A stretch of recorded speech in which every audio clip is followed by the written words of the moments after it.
time of the year here in London when we find out who has won what and how important you are in the Richter scale of fame.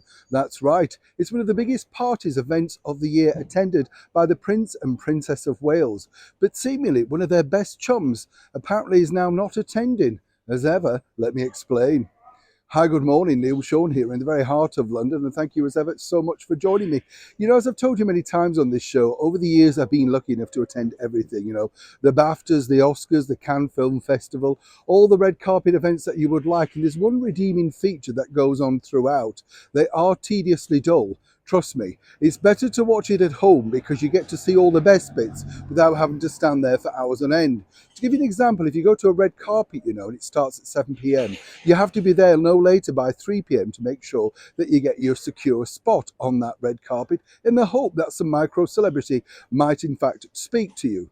Now, this particular event this Sunday is, of course, the BAFTA Awards. It's going to be hosted by Richard E. Grant and is set to be, as ever, something of a spectacular success, even though it's not a ratings hit for the BBC. President of BAFTA is none other than the Prince of Wales, and his inclusion in this really does help a lot of British films. But basically, the problem is this. Over at BAFTA, they have decided, as ever with all of these award ceremonies, to dish out the gongs to the people that actually don't necessarily bring in people at the box office. It's the usual thud nonsense, isn't it, when you think? This is all because when you come away and think, well, what films did people actually go and see and enjoy? When you look at the list of the films that are nominated, it's simply not those films. Now, if you recall last May, one of the most spectacular premiere events was none other than Top Gun, which was attended as a royal premiere with the Prince and Princess of Wales, who were then the Duke and Duchess of Cambridge. Everything kicked off, if you remember, because Tom Cruise, its star, had the audacity to dare to touch the Duchess while assisting her up the stairs of that rather glamorous red carpet. No problem there, of course, he's just been a gentleman. Now, he had the very biggest spinning money-making film from Paramount Pictures, not just here in England, but around the world. Guess what? It's not nominated for Best Picture, as indeed is Tom Cruise now not nominated for Best Actor.